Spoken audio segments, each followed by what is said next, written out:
ಒಂದು ಸುಂದರ ಹಳ್ಳಿಯಲ್ಲಿ ರಾಘವ ಎಂಬ ವ್ಯಕ್ತಿ ತನ್ನ ಕುಟುಂಬದೊಂದಿಗೆ ಬದುಕುತ್ತಿದ್ದ.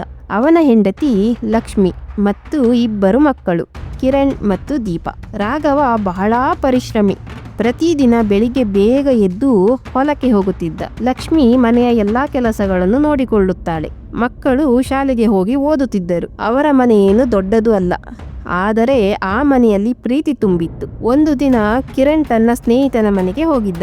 ಆ ಸ್ನೇಹಿತನ ಮನೆ ತುಂಬಾ ದೊಡ್ಡದು. ಟಿವಿ, ಆಟಿಕೆಗಳು, ಹೊಸ ಸೈಕಲ್ ಎಲ್ಲವೂ ಇದ್ದವು. ಅದನ್ನು ನೋಡಿ ಕಿರಣ್ ಮನಸ್ಸಿನಲ್ಲಿ ಯೋಚಿಸಿದ, ನಮ್ಮ ಮನೆ ಏಕೆ ಇಷ್ಟು ಸಣ್ಣದು, ನಮ್ಮ ಬಳಿ ಏನೂ ಇಲ್ಲ ಏಕೆ ಎಂದು ಯೋಚಿಸಿದ.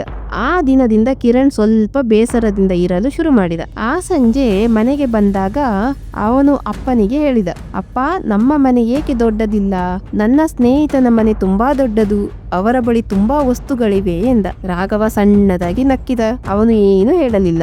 ಮರುದಿನ ಬೆಳಿಗ್ಗೆ ರಾಘವ್ ಕಿರಣ್ ಮತ್ತು ದೀಪಾಳನ್ನು ಕರೆದುಕೊಂಡು ಹಳ್ಳಿಯ ಕಡೆ ನಡೆಯಲು ಶುರು ಮಾಡಿದ. ಮೊದಲು ಅವರು ಒಂದು ದೊಡ್ಡ ಮನೆ ನೋಡಿದರು. ಆ ಮನೆಯಲ್ಲಿ ಎಲ್ಲವೂ ಇದ್ದವು, ಆದರೆ ಮನೆಯೊಳಗೆ ಜಗಳ ನಡೆಯುತ್ತಿತ್ತು. ಅಪ್ಪ ಅಮ್ಮ ಜೋರಾಗಿ ಕೂಗುತ್ತಿದ್ದರು, ಮಕ್ಕಳು ಅಳುತ್ತಿದ್ದವು. ಅದನ್ನು ನೋಡಿ ಕಿರಣ್ ಆಶ್ಚರ್ಯಪಟ್ಟ. ಸ್ವಲ್ಪ ಮುಂದೆ ಹೋದಾಗ ಒಂದು ಸಣ್ಣ ಗುಡಿಸಲು ಕಂಡಿತು. ಅಲ್ಲಿ ಒಂದು ಕುಟುಂಬ ಕುಳಿತುಕೊಂಡು ಊಟ ಮಾಡುತ್ತಿದ್ದರು. ಮನೆ ಸಣ್ಣದು, ಆದರೆ ಎಲ್ಲರೂ ನಗುತ್ತಿದ್ದರು.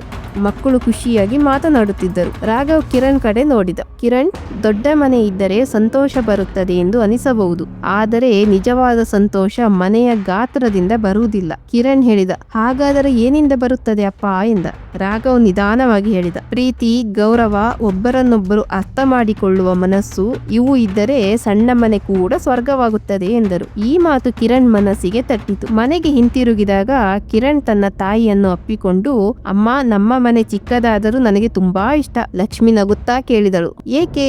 ಕಿರಣ್ ಹೇಳಿದ, ಏಕೆಂದರೆ ಇಲ್ಲಿ ಪ್ರೀತಿ ಇದೆ. ಆ ದಿನದಿಂದ ಕಿರಣ್ ಮತ್ತೆ ಸಂತೋಷವಾಗಿದ್ದ. ಅವನು ಅರಿತುಕೊಂಡ, ಮನೆ ದೊಡ್ಡದಿರಬೇಕೆಂದಿಲ್ಲ, ಅದರೊಳಗೆ ಪ್ರೀತಿ ಇದ್ದರೆ ಸಾಕು ಎಂದು. ಶ್ರೀಮಂತಿಕೆ ಮುಖ್ಯವಲ್ಲ, ಕುಟುಂಬದ ಪ್ರೀತಿಯಲ್ಲಿ ನಿಜವಾದ ಸಂತೋಷ ಇರುತ್ತದೆ.